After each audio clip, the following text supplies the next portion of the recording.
ప్రార్థన చేద్దాం. ప్రేమగల ప్రభువా, పరిశుద్ధుడైన తండ్రి, జీవము కలిగిన మా మంచి దేవుడా, శాశ్వతమైన దేవా, మీకు స్తోత్రములు వందనాలు చెల్లిస్తున్నాం. నిన్న నేడు నిరంతరము ఏకరీతిగా ఉన్న దేవుడివి తండ్రి, నీవు మారని మా గొప్ప దేవుడివి ప్రభువా. నీకు వందనాలు, స్తోత్రాలు, స్తుతులు చెల్లిస్తున్నాం. నాయనా, ఈ యొక్క రాత్రికాల సమయం బట్టి నీకు వేలాది వందనాలు, స్తుతులు ప్రభువా. ఇదిగో తండ్రి, ఈ యొక్క మా ప్రభువా దైవ స్వరూపి నాయన క్రీస్తు ప్రార్థనా మందిరములో ఈ రాత్రి ప్రభువా, ఈ రీతిగా మీ దాసులతో సంఘములో ప్రభువా నాయన మరి ప్రభువా ఉండుటకు మీరు అనుగ్రహించినటువంటి గొప్ప భాగ్యమును బట్టి మీకు వేలాది వందనాలు, స్తోత్రాలు చెల్లిస్తున్నాం. ప్రత్యేకించి ఈ రాత్రికాల సమయంలో మా ప్రభువా నాయన మరి జరుగుతున్న ఈ యొక్క ఆరాధన అంతట్లో మీ సన్నిధించండి. మీ దాసులుగా ప్రభువా ఇదిగో తండ్రి, నీ బిడల పక్షమున ఈ స్థలములో నిలబడుటకు యోగ్యుడిని కానప్పటికీ ప్రభువా, మీరు మమ్మల్ని ఏర్పరచుకొని ఎన్నుకొని మీ యొక్క సిలువ చాటున మమ్మల్ని మరుగుపరిచి వాడుకుంటున్నందుకు వందనాలు, స్తోత్రాలు చెల్లిస్తున్నాం. చేరి వచ్చిన బిడలో ప్రభువా, ఈ ప్రార్థనలో ప్రతిదినము అయా ప్రార్థనలు జరుగుతున్న ఈ స్థలములో నీ మందిరములో ప్రభువా, ఆయా కుటుంబాలు ప్రభువా నీ సన్నిధానములో ప్రార్థనలో పాల్గొంటున్న ప్రతి బిడ్డలను ప్రభువా బలపరచండి. వారి ప్రార్థనలకు మీరు జవాబు దయచేయండి నాయన. వారి ప్రార్థనలు ప్రభువా నీవు అంగీకరించండి దేవా. వారి యొక్క ప్రార్థనలకు నాయన మీరు గొప్ప కార్యాలు చేస్తారని నమ్ముచున్నాం. ఈ శ్రమల దినాల్లో ప్రభువా జరుగుతున్నటువంటి ప్రార్థనలో మీ సన్నిధిని బట్టి వందనాలు, స్తోత్రాలు చెల్లిస్తున్నాం. ప్రతి కుటుంబాన్ని దీవించండి, ఆశీర్వదించండి, బలపరచండి. నీ కృపలో జ్ఞాపకం చేసుకుని ఇదిగో తండ్రి, నీ ప్రజల మధ్య నీ బిడల మధ్య నిలబడుటకు కృపను అనుగ్రహించినందుకు వందనాలు చెల్లిస్తూ ముందున్న సమయాన్ని మీ స్వాధీనంలోనికి నన్ను తీసుకుని సహాయం చేయమని యేసు పరిశుద్ధ నామములో ప్రార్థిస్తున్నాము తండ్రి, ఆమేన్. దేవుని పరిశుద్ధ నామమున మీ అందరికీ నా ప్రత్యేకమైన వందనాలు, హృదయపూర్వకమైన వందనాలు చెల్లిస్తున్నాం.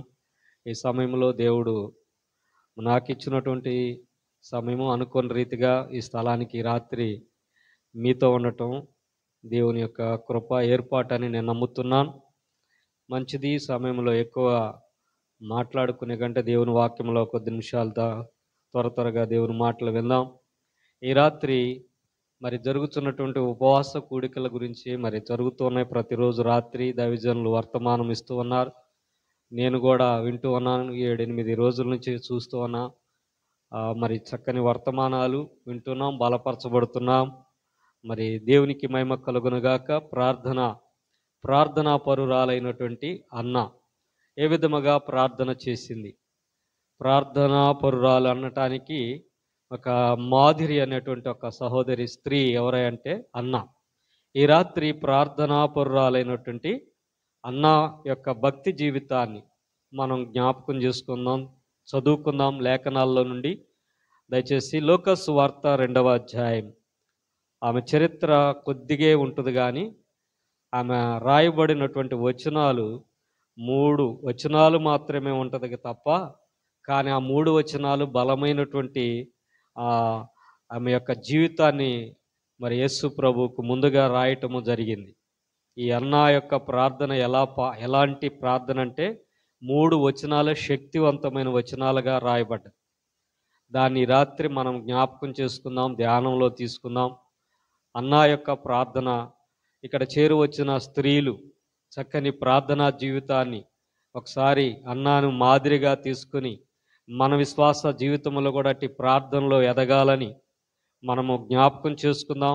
నా జీవితాన్ని కూడా అటు విధముగా మార్చుమని, ఒకవేళ ఈ రాత్రి అన్నా జీవితమును ఏ విధముగా ఆమె యొక్క ప్రార్థన ఆమె యొక్క లైఫ్లో తన జీవితాన్ని మందిరములో ఏ విధముగా ఆమె సంపూర్ణమైనటువంటి జీవితాన్ని గడిపిందో, మన జీవితాలు ఏ విధముగా అలా ఉండాలి, అలవాటు చేసుకోవాలో అనేది ఒక సారాంశాన్ని రాత్రి మనం జ్ఞాపకం చేసుకుందాం. బైబిల్ గ్రంథములో నుండి లూకాసు వార్త 2వ అధ్యాయం 36వ వచనములో నుండి మనము చదువుకున్నాం. నేను చదువుతాను, లేదా ఎవరన్నా చదివినా పర్లేదు. మరియు ఆషేరు గోత్రికురాలను పనుయేలు కుమార్తెయునైన అన్న అను ఒక ప్రవక్తి ఉండెను. ఆమె కన్యత్వము మొదలుకొని మొదలు 7 పెనిమిటితో సంసారము చేసి బహుకాలము గడిచినదై 84 సంవత్సరములు విధవరాలయుండి దేవాలయము విడువక ఉపవాస ప్రార్థనలతో రేయింబగళ్ళు సేవ చేయుచుండెను. ఆమె కూడా ఆ గడియలోనే లోపలికొచ్చి దేవుని కొనియాడి యెరూషలేములో విమోచన కొరకు కనిపెట్టుకొనుచున్న వారందరితో ఆయనను గూర్చి మాట్లాడుచుండెను. అంతటా ప్రభు ధర్మశాస్త్రము చొప్పున సమస్తము తీర్చిన పిమ్మట గలిలయలోని నజరేతును తమ ఊరికి తిరిగి వెళ్ళిరి. చాలండి. ఇక్కడ మనము గమనించినట్లయితే ప్రియ దేవుని బిడ్డలారా, ఈ అన్న ఏ గోత్రములో నుండి వచ్చిందయ్యా అంటే ఆషేరు గోత్రములో నుండి ఆమె వచ్చి ఉన్నట్లుగా చూస్తున్నాం. ఆషేరు గోత్రములు అంటే ఆదికాండము 50వ అధ్యాయంలో అక్కడ ఆషేరు మనము చూస్తాం. ఆషేరు మనము బైబిల్ గ్రంథములో నుండి లాస్ట్లో యాకోబు తన కుటుంబంలో వారి పిల్లల సంతానాన్ని జ్ఞాపకం చేస్తూ ఉంటాడు. అక్కడ ఆషేరును గూర్చి రాయబడి ఉంటుంది. అక్కడ బైబిల్ గ్రంథములో 50వ అధ్యాయము 49వ అధ్యాయములో 20వ వచనములో ఆషేరు నొద్ద శ్రేష్టమైన ఆహారము కలదు, రాజులకు తగిన మధుర పదార్థములను అతడు ఇచ్చును. ఇక్కడ ఆషేరు, ఇది మనము పాత నిబంధనలో చూస్తే ఆషేరు నొద్ద శ్రేష్టమైన ఆహారము కలదు. యాకోబు 12 మంది కుమారులు, ఆ సంతానములో నుండి వచ్చినటువంటి ఒక వ్యక్తి పేరు చెప్పండి, ఆషేరు. ఇతను శ్రేష్టమైన ఆహారము కలదంట. ఇతని వద్ద ఏముందంట? శ్రేష్టమైన ఆహారం అంటే ఏంటి? మంచి పదార్థము, మంచి ఆహారము అతని కుటుంబంలో సమృద్ధిగా ఉన్నదని అర్థం. ఇప్పుడు చాలామంది శ్రేష్టమైన ఆహారం తినని కుటుంబాలు ఉంటాయి. ఒక్కొక్కరు మంచి భోజనం చేస్తారు, కొన్ని కుటుంబాల్లో మంచి భోజనం ఉండదు. ఏదో పచ్చళ్ళతోనో ఏదో విధమైనటువంటి ఆహారం తిని తృప్తి పడుతూ ఉంటారు. కానీ ఆషేరు కుటుంబములో శ్రేష్టమైన ఆహారము కలదు అంటే దీన్ని మనము మూల భాషలో అర్థం చేసుకోవాల్సినటువంటి విషయం ఏంటంటే దేవుని వాక్యము కలిగినటువంటి భక్తుడు అని అర్థం చేసుకోవాలి. శ్రేష్టమైన ఆహారం అనగా అర్థమవుతుందా? ఆహారము మనము ఏ విధముగా దీని సాదృశ్యం తీసుకోవాలంటే దేవుని వాక్యమునకు సాదృశ్యంగా తీసుకోవాలి. నా శరీరము నా రొట్టె ఆహారము మీకు అని చెప్తూ ఉంటాడు యేసు ప్రభువారు. నా శరీరము ఈ రొట్టె ఆహారముగా నేను మీకు విరుస్తున్నానంటాడు యేసు ప్రభువారు. తను అప్పగించు ఆ రాత్రి గడియలో తన శిష్యులకు ఆహారం ఏంటంటే దేవుని వాక్యం. ఆయన వాక్యమే ఆహారముగా తను శిష్యులకు పంచాడు. ఇక్కడ ఈ మాట చూస్తే ఆషేరు నొద్ద ఏం దొరుకుతుందంటే శ్రేష్టమైనటువంటి ఆహారము కలదు అనగా తన కుటుంబానికి సంరక్షించుటలో ఆషేరు సక్సెస్ అయ్యి ఉన్నాడని అర్థం. అంటే ఒక సరైనటువంటి కుటుంబాన్ని పోషించుకోగలిగినటువంటి యజమానుడిగా మనం చూస్తున్నాం. అంటే కుటుంబము లోపం ఉందంటే అక్కడ ఏదో ఒక ప్రాబ్లమ్స్ ఉందని అర్థం. కానీ ఆషేరు కుటుంబములో శ్రేష్టమైన ఆహారం ఉన్నది.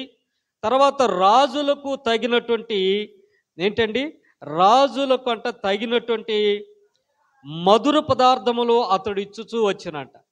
దీని గురించి చూస్తే రాజులకు కూడా అతడు మధుర పదార్థములను, ఒక శ్రేష్టమైనటువంటి రుచికరమైనటువంటి ఆహారమును అందించగలిగేటువంటి అతను కుటుంబం నుంచి ఉన్నదని చెబుతున్నది.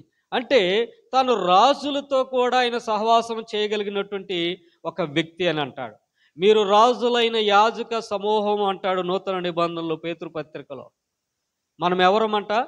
రాజులైన యాజక సమూహము. మనమంతా ఎవరంటే రాజులైన యాజక సమూహం. ఒకప్పుడు మనము ప్రజగా ఉన్నాం, ఒకప్పుడు మనము అనిలుగా ఉన్నాం, ఒకప్పుడు దేవుని ఎరగని ప్రజలుగా ఉన్నాము. కానీ ఈ రోజున మనము ఎవరంటే రాజులైన యాజక సమూహం. మీరెవరంటే రాజులైన యాజకులం.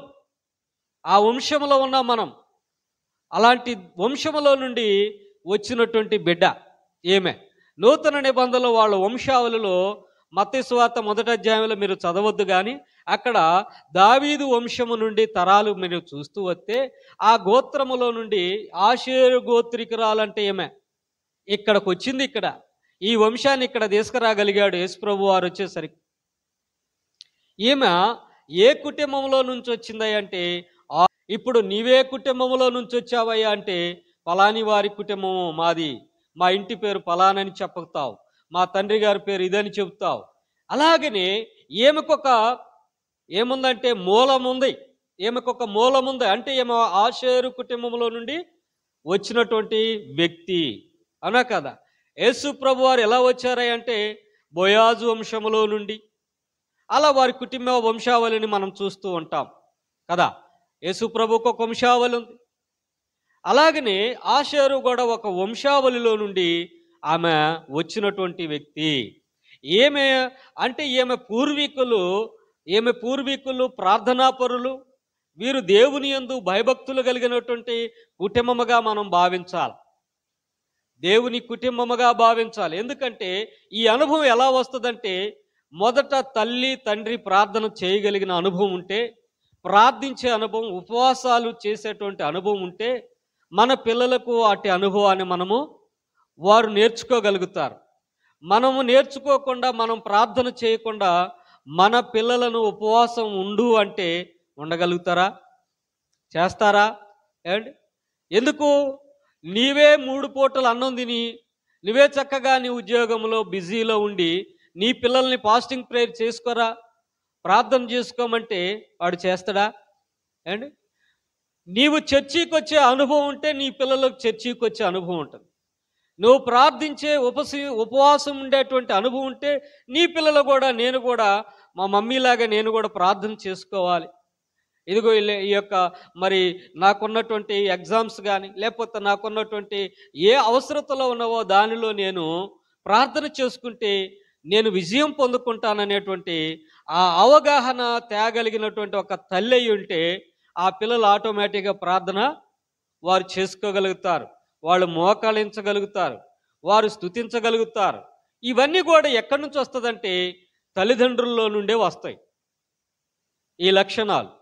లేకపోతే వాళ్ళకి కొంచెం, ఒకవేళ తల్లిదండ్రులు అబ్బకపోతే కొందరు పిల్లలు తన స్నేహితురాలను బట్టో, తనకు స్నేహితులు బంధువులను బట్టో కొందరు అలా యేసు ప్రభుని తెలుసుకుని రక్షణలోకి వచ్చి వాళ్ళు ఉపవాసం ఉండి వారి తల్లిదండ్రుల రక్షణలోకి నడిపించిన కుటుంబాలు కూడా లేకపోలేదు. ఏమంటే అర్థమవుతుందా?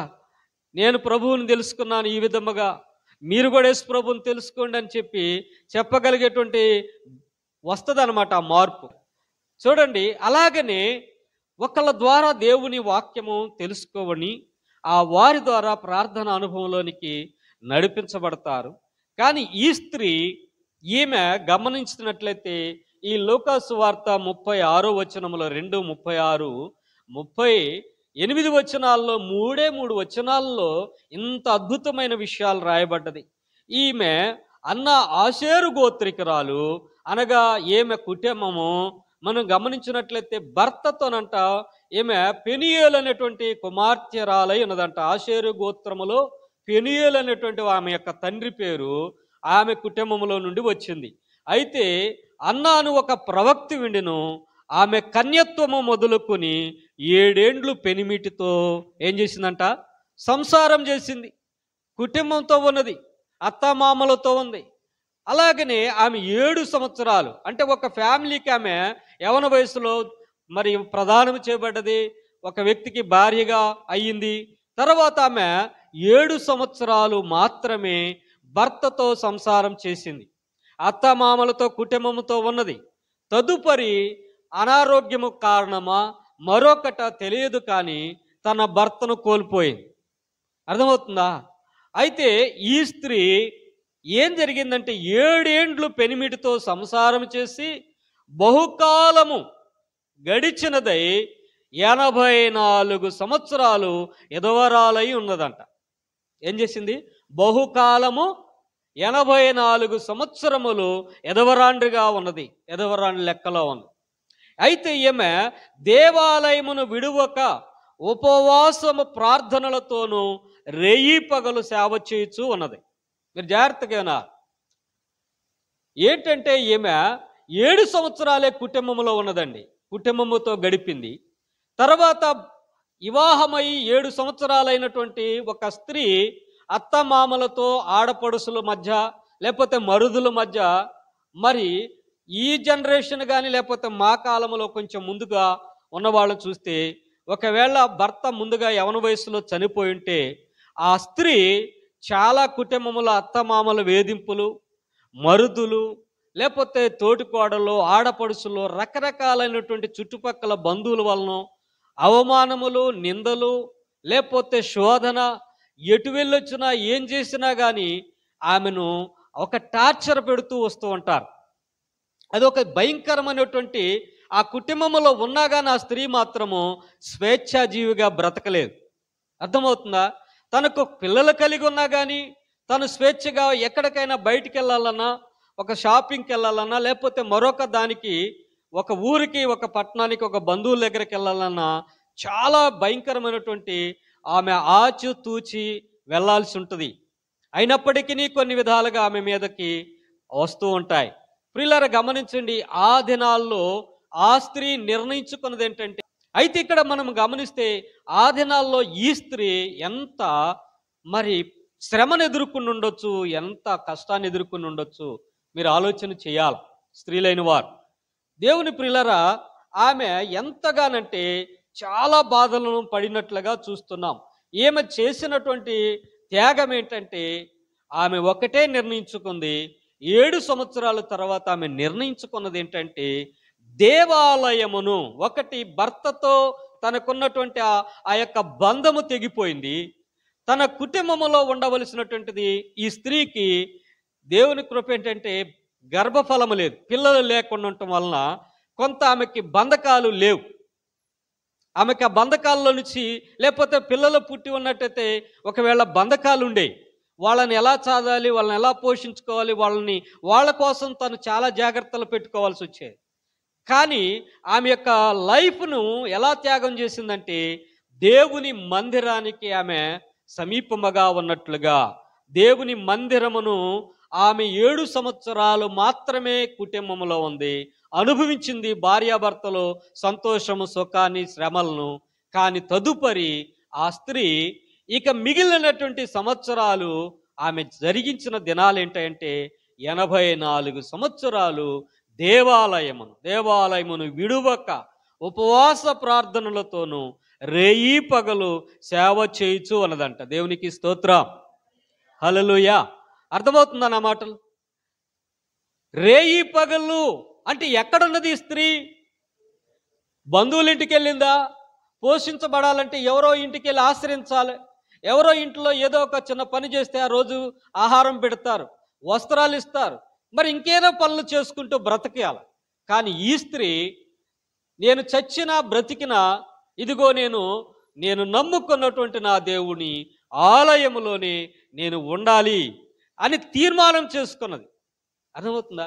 చాలామంది కొన్ని శ్రమలు వచ్చినప్పుడు తీర్మానాలు ఏమైపోతాయంటే, అయ్యా నా శ్రమల్లో నువ్వు నన్ను ఆదరించావు, నా కష్టాల్లో నాకు సహాయం చేశావు, నన్ను ఇలా ఆదుకున్నావు, నన్ను ఇలా ఇడిపించావు, కనుక ఈ మందిరమును విడిచిపెట్టను, ఇదిగో నీవు నాకు ఇచ్చిన దేవుని సేవకుని విడిచిపెట్టనయ్యా, ఈ సంఘము నాకు ఎంతో తల్లి లాంటిది, లేకపోతే ఈ సేవకుడు నా తండ్రి లాంటి వాడని మనము నిలబడినప్పుడు కన్నీళ్లు కారుస్తూ ఏడుస్తూ ఎన్నో సాక్ష్యాలు చెబుతూ ఉంటాం. ఎప్పుడు? మనకు కలిగినటువంటి శ్రమలు, మనకు కలిగినటువంటి నిందలు, వాటి కొరకు సంఘమో సేవకుడో ప్రార్థించినప్పుడు, అమ్మా నీకేం పర్వాలేదు, సంఘం ముందు నీకు ధైర్యముగా ఉండు, నేనున్నాను, నీకేం పర్వాలేదు, ప్రార్థిస్తాను అని చెప్పి నిన్ను ఎన్నంటి భుజము తట్టి ధైర్యపరిచేటువంటి దైవ సేవకుడు ఉన్నాడనుకో, అప్పుడు మనము ధైర్యంగా ఆ రోజు వచ్చి సాక్ష్యం చెబుతాం. ఒక రోజున నాకు సంఘం నిలబడ్డది, నేను హాస్పిటల్లో ఉంటే, నేను రోగిగా ఉంటే నాకు సహాయం చేశారు, నేను ప్రాణాపాయంలో ఉంటే ఇదిగో నా సంఘం ప్రార్థన చేసింది, లేకపోతే నాకు నా తోటి మా యొక్క ఆత్మీయ తండ్రి దైవజనులు ప్రార్థన చేశారని చెప్పి ఇలాంటి సాక్ష్యాలు చెబుతాం. కానీ దానికి మించినటువంటి ఒక శోధన వచ్చిందనుకో, చూడండి పిల్లరా, మన శోధన మన సంఘానికి, మనం నమ్ముకున్నటువంటి దేవునికి, మనము ప్రేమించేటువంటి దైవజనులు కూడా దూరం చేసుకుంటూ ఉంటాం. అర్థమవుతుందా? చాలామంది స్వల్పమైనది దైవజనులు చిన్న సహాయం చేయకపోతేనే దానికి చర్చిని విడిచిపెట్టేస్తారు. లేకపోతే సహోదరులు సహాయం చేయకపోతే ఏంటంటే ఇంత సంఘం ఉంది, ఇంతమంది మంచి స్నేహితులను నమ్ముకుని ఉన్నాను, నా కష్టాల్లో నా స్నేహితుడు కనీసం హెల్ప్ చేయలేదు, ఇదేం సహవాసం అండి, ఇదేం మందిరం అండి, ఇదేం పాస్టర్ గారు చెప్పటం అండి. ఎంత టాపిక్ వస్తుందంటే బయటికి వెళ్ళి ఆడు స్టోరీ అంతా చెప్పేస్తాడు. ఏంటి? నీ కష్టాల్లో నిలబడి నీ కొరకు ప్రార్థించినటువంటి వారందరూ ఇప్పుడు నీకు వ్యర్థమైపోతారు. దేవుని ప్రియులారా, అందుకని మనుషుల సహాయము కోరుట కంటే యెహోవాను ఆశ్రయించుట మేలు. మనుషుల సహాయము నీకు చేయొచ్చు, చేయకపోవచ్చు, నిన్ను ఆదుకోవచ్చు, ఆదుకోకపోవచ్చు. నీ తోటి సేవకుడు కష్టాలు లోపల ఆయనకెన్నున్నాయో మీకు తెలియదు. అర్థమవుతుందా? నాకు సహాయం చేయలేదంటే 100 కుటుంబాలు ఉన్నాయనుకో, లేదా ఒక 50 ఫ్యామిలీలు ఉన్నాయనుకో, ప్రతి ఫ్యామిలీకి ఏదో సమస్య వస్తుంది. సేవకుడు ప్రతి ఫ్యామిలీకి సహాయం చేయాలని చేయగలడా? ఏమండి? కొందరికి సపోర్ట్ చేస్తున్నప్పుడు, కొందరికి ప్రార్థన చేస్తున్నప్పుడు మా కొరకు ఎందుకు ప్రార్థన చేయడు, మా కోసం ఎందుకు హెల్ప్ చేయడు? ఇలాంటి టాపిక్ చాలామంది భావోద్రేకంగా మాట్లాడుకుని సహవాసమును, దేవుని మందిరాన్ని విడిచిపెడతారు. అర్థమవుతుందా? మందిరాన్ని విడిచిపెట్టి వెళ్ళిపోతారు. ప్రియులారా, ఇది వాక్యానుసారమైనటువంటిది కాదు. నీ శ్రమల్లో దేవుని సన్నిధానంలో మొరపెట్టడం నేర్చుకోవాలి తప్ప, నువ్వు ఆ త్యాగం ఎప్పుడు వరకు అంటే నీకు తెలియదు. అది నీవు చేసిన ప్రార్థన నీకు తెలియదు, నీకు ఫలం వచ్చిందో రాలేదో అది కాదు ముఖ్యం.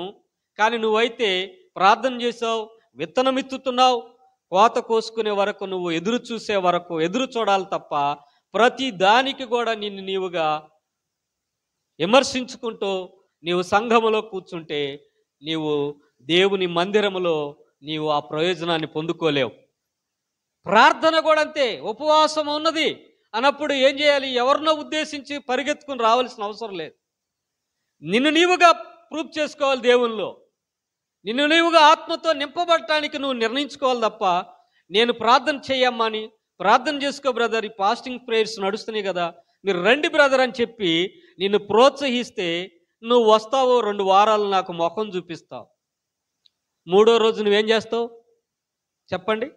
నువ్వు నాకు వీలు అవ్వలేదు బ్రదర్, నాకు ఉద్యోగంలో లేట్ అయిపోయింది, రాలేకపోయినట్టు. నీకు అక్కడ లేట్ లేకపోయినా నీవు రాలేని మనసుంది కాబట్టి నువ్వు రాలేవు. నువ్వు నాకు సాకులు చెప్పొచ్చు, కానీ దేవునికి మనం అబద్ధం చెబుతున్నట్టే కదా. ఏమండి? వాస్తవమా కాదా? Okay, right.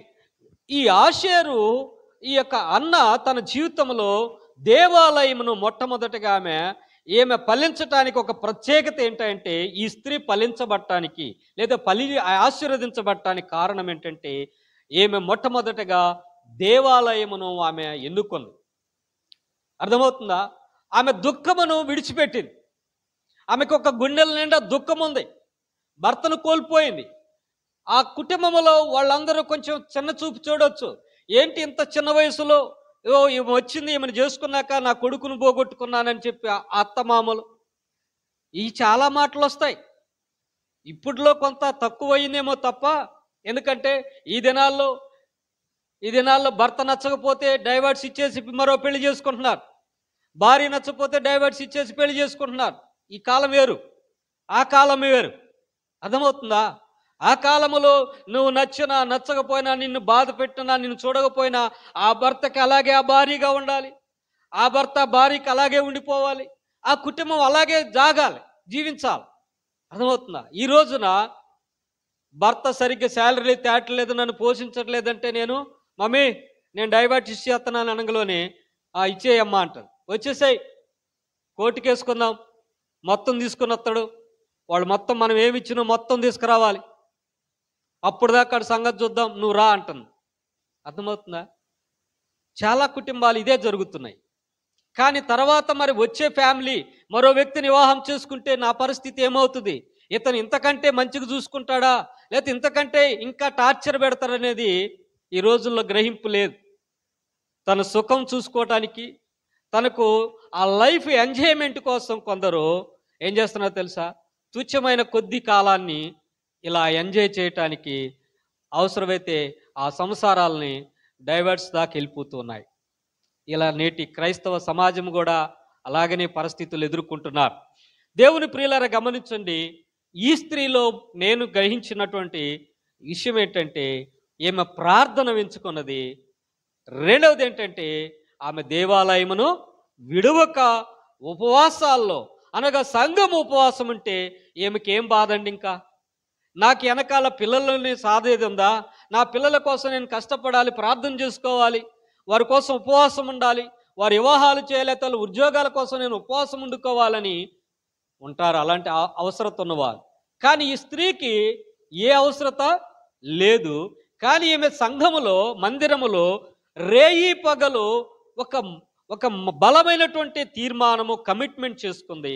ఆ కమిట్మెంట్ ఏంటంటే, ఆమె పరిపూర్ణముగా మందిరమును ఆమె నిర్ణయించుకుంది. నేను ఇక్కడ నుండి నా బాడీ, నేను చనిపోయిన రోజే నా బాడీని తీసుకెళ్లి సమాధి చేస్తారు ఇక్కడి నుండి, అప్పటి వరకు నేను ఈ మందిరమును విడిచిపెట్టను, ఇక్కడే నాకు ఆహారము, ఇక్కడే నాకు సమస్తము చూసుకోగలిగింది నా దేవుని మందిరములోనని చెప్పి ఒక నిర్ణయించుకున్నది. అర్థమవుతుందండి ప్రియులారా? చాలామందికి అర్థం కాదు.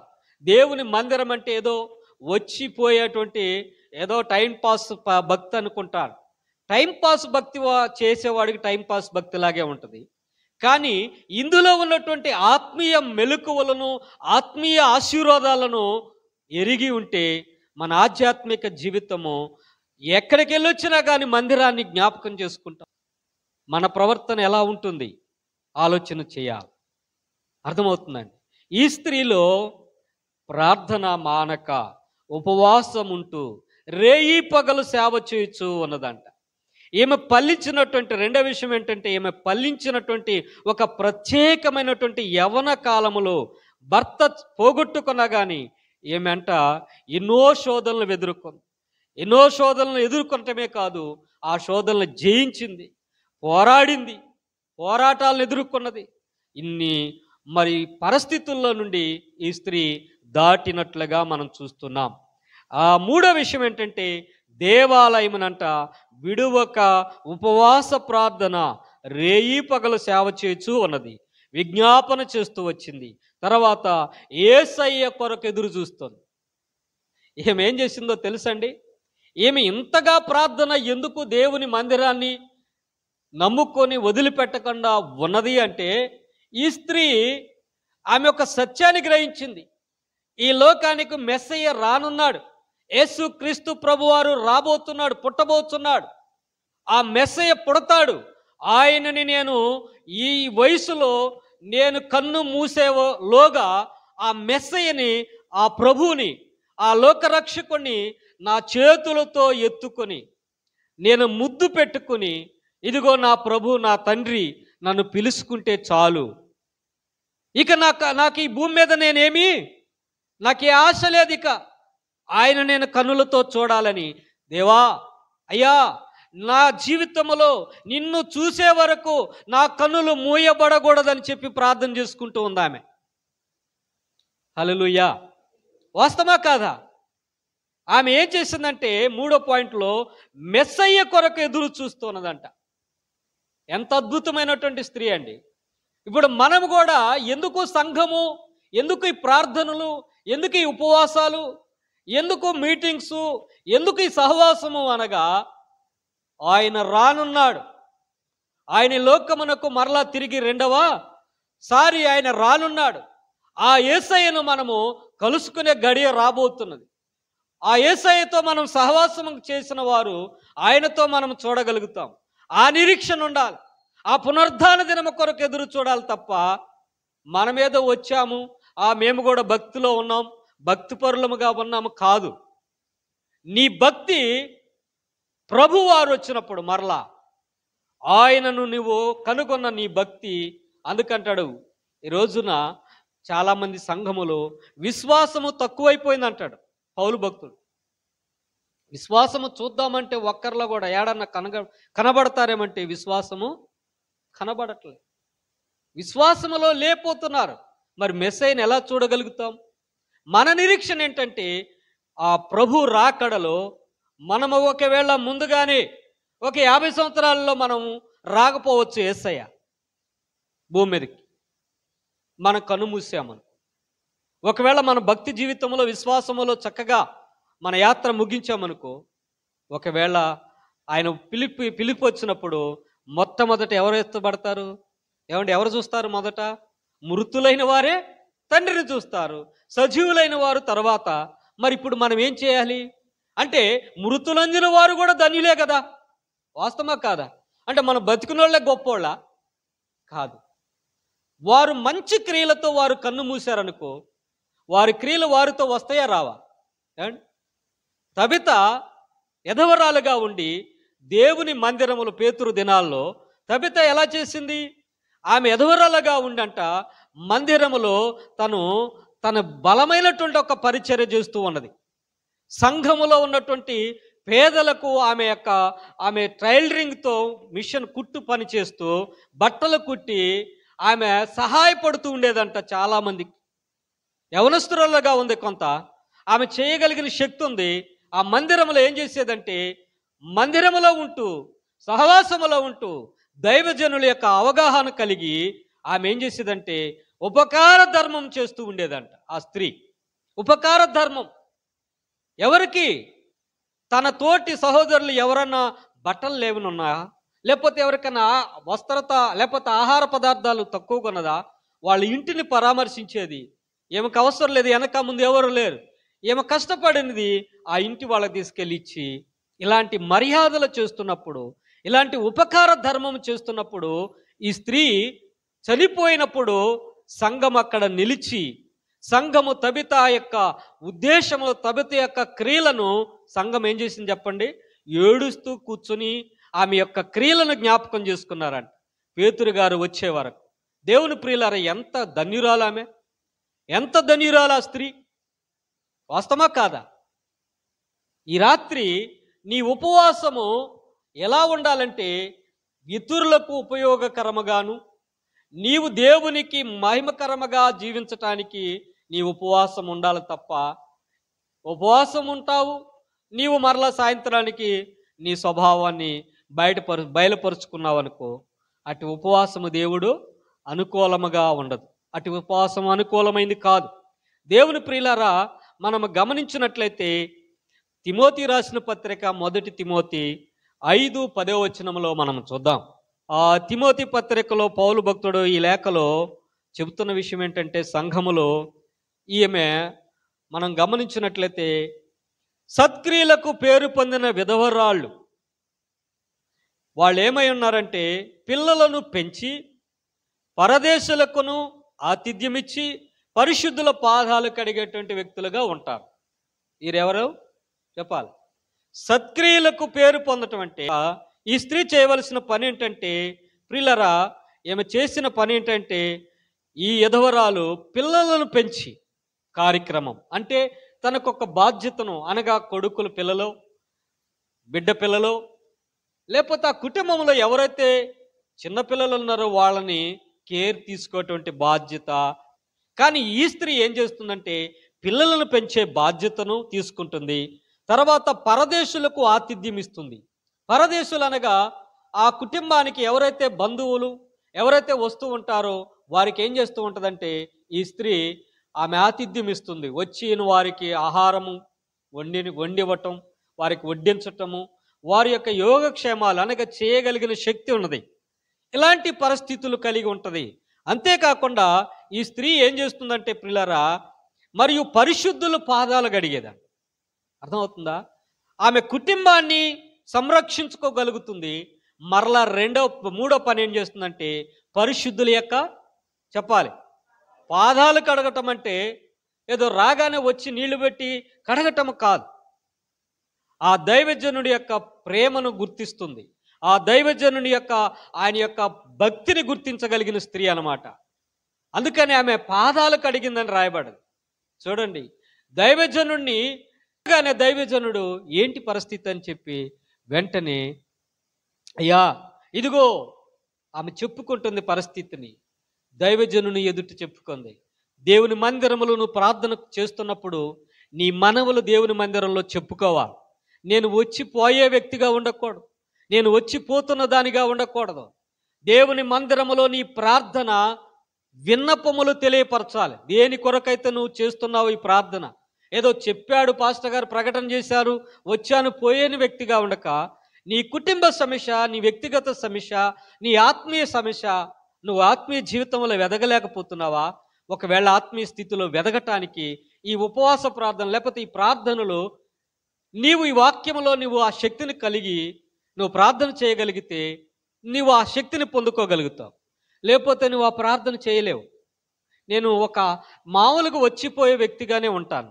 దానివలన నేను ప్రార్థన చేశాను కానీ ఈ ప్రార్థన నాకేమీ ఫలించలేదండి, నాకేమీ ఉపయోగం లేదండి. కానీ మీకెలా మేలు జరిగింది అంటున్నారో నాకు తెలియదు. కానీ నేను కూడా ఈ 40 రోజులు ప్రార్థనకు వస్తూ పోతున్నాను కదా, మరి మా కుటుంబంలో ఎందుకు యేసు ప్రభు చేయలేదు? ప్రశ్న వస్తుంది నీకు. అంటే నీ ప్రశ్న నీ దగ్గరే ఉంటుంది జవాబు. కారణం ఏంటో తెలుసా? నీ నిర్లక్ష్యతనము, నీ యొక్క అజ్ఞానము, నీ సోమరతనము, నీ లేజితనము, నీకున్నటువంటి ఏదో ఒక దాన్ని బట్టి నువ్వు ఆ యొక్క ప్రార్థనలో, అందుకంటాడు సంఘము శ్రమల్లో ఉన్నప్పుడు పౌలు శీలలు ప్రార్థన పాటలు పాడుతుంటే సంఘం ఏం చేశారు? బయట ఒక ఇంట్లో కూర్చుని వారు చెప్పండి చేశారా లేదా? అప్పుడు ఏం జరిగింది? వాళ్ళ బంధకాలు తెంచబడ్డాయి, వీళ్ళకి కూడా తెంచబడ్డాయి, వీళ్ళకి కూడా విడుదల వచ్చింది. ఎంత గొప్ప శక్తిని పొందుకున్నారు అంటే, మనమంతా కలిసి ఈ కొన్ని కుటుంబాలు ఈ రోజున ప్రార్థనలో ఎదుగుతున్న, ఈ ప్రార్థనలో పాల్గొన్న బిడ్డలు, ఇదిగో మీ ద్వారా గొప్ప సాధ్యం కానిది గొప్ప కార్యాలు దేవుడు మీ జీవితాల్లో చేయబోతాడు. చేదు అయిన నీ ఆత్మీయ జీవితం, నీ దేహము, ఒకవేళ నీ దేహము చేదుగా ఉందా అంటే బాధల్లో ఉందా, కష్టాల్లో ఉన్నావా, అవమానంలో ఉన్నావా, ఇరుకులో ఉన్నావా, ఇబ్బందులు పాలవుతున్నాను అనుకుంటున్నావా? కానీ ఈరోజు ఈ రాత్రి నా దేవుడు చెప్తున్న మాట ఏంటంటే, నీవు ఇదిగో నేను చెప్పినట్లుగా నువ్వు ఖాళీ పాత్రగా రా, ఎంటీగా రా, నేను నింపుతాను, నిన్ను తృప్తిపరుస్తాను అంటున్నాడు. ఎంత గొప్ప ఆశ్చర్యం! దేవుని ప్రియులారా, నీ ప్రార్థన అది ఎదవరాలికే చెందింది అనుకుంటాం కాదు. ఆ ఎదవరాలికి రెండంతలు నీవు కుటుంబంతో ఉన్నావు, భార్య బిడ్డలతో, భర్తతో, నీవు కాపురం చేస్తున్న అత్తమామలతో. ఇప్పుడు నువ్వు ఎలా ఉండాలంటే ఇంకా స్వేచ్ఛగా ఆరాధించగలిగినటువంటి స్వేచ్ఛరాలుగా దేవుల్లో మహిమపరచే బిడ్డగా ఉండాలి నువ్వు. అది దేవునికి మహిమ. అప్పుడు నీ కుటుంబంలో అద్భుతాలు, గొప్ప కార్యములు మనం చూడగలుగుతాం. ఈ స్త్రీ చూసారా, ఈ యొక్క తిమోతి పత్రికలో ఈ స్త్రీ పిల్లలు పెంచింది, అంతేకాదు పరదేశులకు ఆతిథ్యం ఇచ్చింది, అంతేకాక ఆమె పరిశుద్ధుల పాదాలు కడుగుతూ ఉంది. పరిశుద్ధుల పాదాలు కడగాలి, దైవజనుల్ని జ్ఞాపకం చేసుకుంటూ ఉండాలి, దైవజనుల ఫ్యామిలీని ప్రార్థన చేస్తూ ఉండాలి, వారు ఆ యోగక్షేమాలు జ్ఞాపకం చేసుకోవాలి. నీ యొక్క ప్రార్థనలో, అనుదిన విజ్ఞాపనలో నీ ఫ్యామిలీయే కాదు దేవుని ప్రియులారా, నీ సేవకుడి కుటుంబం కొరకు కూడా. ఏమండి, చాలామంది అనుకుంటారు సేవకుడు మా పాస్టర్ గారు మా కోసం విజ్ఞాపన చేస్తూ ఉంటాడు, మా కోసం మా విజ్ఞాపన చేస్తే మేము స్వస్థత పొందుకుంటున్నాం, మాకు మేలు జరుగుతుంది అంటాడు. పాస్టర్ గారికి కూడా లోపల పాస్టర్ గారికి కూడా ఉంటాయి, పాస్టర్ గారు శ్రమలు పడతాడు, పాస్టర్ గారికి శోధనలు ఉంటాయి. ఇవన్నిటిని కూడా జయించాలంటే మీ ప్రార్థన మనందరి ప్రార్థనలో ఉండాలా వద్దా? ఏండి, కనుక దేవుని ప్రియులరా, ఈ రాత్రికాల సమయంలో అన్న దేవుని చూసే వరకు, అనగా యేసు ప్రభు వారిని చూసే వరకు ఆమె కన్నులు మూయబడలేదు.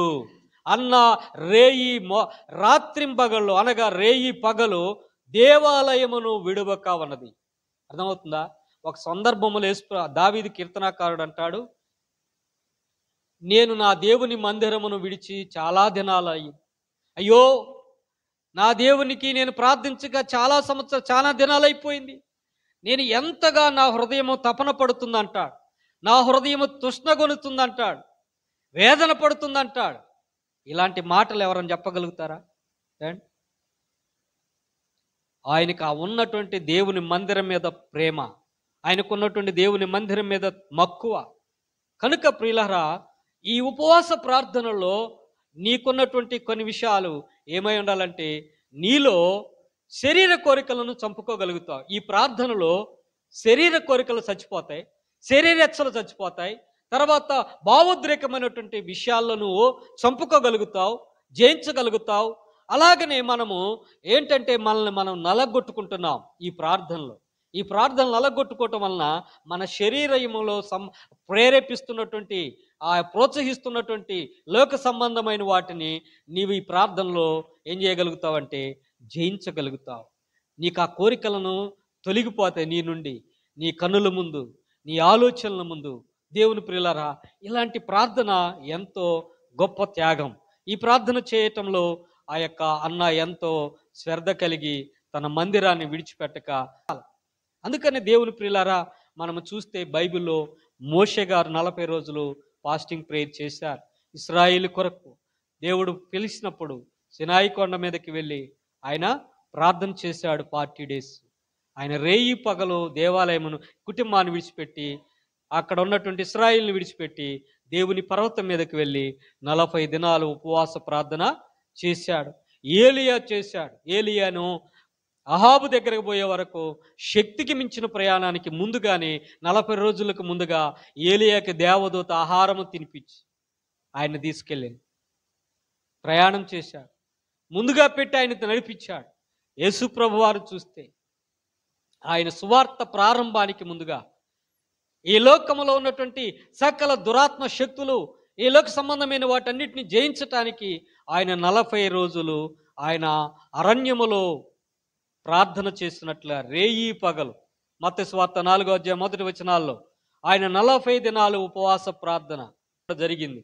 కానీ 40 రోజులను తీసుకొచ్చి ఆయన సేవ పరిచర్యలో ప్రారంభములో 40 డేస్ యేసు ప్రభు వారు చేశారు తప్ప, మిగిలిన దినాల్లో లాస్ట్ గడియలో కొన్ని రోజులు మాత్రం 24 గంటలు 2 రోజులు మాత్రమే ఆయన పరిపూర్ణమైన ఆకలి బాధలను అనుభవించాడు. కానీ ఇది దేని కొరకంటే ఆయన ఈ లోకాన్ని జయించుట కొరకు ముందుగానే ఆయన ప్రార్థనా శక్తిని పొందుకోవటానికి ఆయన ప్రార్థనా తీర్మానం చేసుకున్నాడు. దేవుని ప్రియులారా, అలాగ మనము దేనికి చేయాలని కొంతమంది ప్రశ్నిస్తూ ఉంటారు. కానీ నిన్ను నీవుగా ఈ ఉపవాస ప్రార్థనలో ఏరో ఎక్కడికో తీసుకెళ్ళి దీనిని లింక్ చేసుకుని నువ్వు బాధపడాల్సిన పని లేదు. కానీ నీ కుటుంబాన్ని ఆధ్యాత్మికంగా ఆశీర్వదించబడటానికి ఈ ఉపవాస ప్రార్థన చాలా ప్రాముఖ్యమైనదనేది నువ్వు ఎరిగి ఉంటే ఈ ప్రార్థనలో నువ్వు పాల్గొనగలవు, ప్రార్థన చేయగలవు. కనుక చాలామంది ప్రశ్నిస్తూ ఉంటారు, మత్తయి సువార్తలో అధ్యాయం ఉంది కదా, యేసు ప్రభు ఎక్కడ ఉపవాసాలు, ఇంకా సిలువకి ఎక్కే ముందు ఉపవాస ప్రార్థన ఎక్కడ చేశాడు చూపిమను అంటే చరిత్రకారులు చూపిమంటే మనం కూడా చెప్పలేం. కానీ ఆ దినాల్లో జరిగినటువంటి ఆ వారం దినాల్లో ఆయన చేసిన ఆ క్రియలను ఇదిగో ముందుగా ఆయన చేసిన ఉపవాస ప్రార్థన, దీన్ని మనం చేయటంలో, ప్రార్థన చేసుకున్నట్లో మనము బలం పొందుకోవటంలో తప్పు లేదు. ఆషేరు అన్న ఆమె రాత్రింబగళ్ళు దేవాలయమును విడవక చెప్పండి ప్రార్థించెను. ఆమె ప్రార్థించింది. ఆమె దేని కొరకైతే ప్రార్థనలో గడుపుతూ ఉన్నదో ఆమె కనులారా చూసిందంట. దేవుని స్తోత్రం. ఆమె ఆశించింది ఆమె దొరికింది. నీవు ఈ ప్రార్థనలో నువ్వు ఆశించింది దొరకాలంటే నీవు క్రమము తప్పకుండా నువ్వు ప్రార్థన చేస్తే దానిని నువ్వు జయిస్తావు, సంతోషిస్తావు, చూడగలుగుతావు. ఆషేరు అన్న యేసు ప్రభును చూసింది కనులతో, ఆయనను ముద్దు పెట్టుకుందంట, కౌగిట్లలో తీసుకు. దేవుని బిడ్డలారా, నీ ఆధ్యాత్మిక జీవితం మన జీవితాల్లో అటు విధముగా ప్రార్థనాపూర్వకముగా దేవుని మందిరాన్ని ఒక భయభక్తులతో, భయముతో, క్రమముతో ప్రార్థన చేస్తూ విడవక ఉన్నట్లయితే దేవుడు అటు విధముగా నిన్ను, నన్ను, మనల్ని ఆశీర్వదిస్తాడు. దేవుడి మాటలు దీవించునుగాక. ఆమేన్.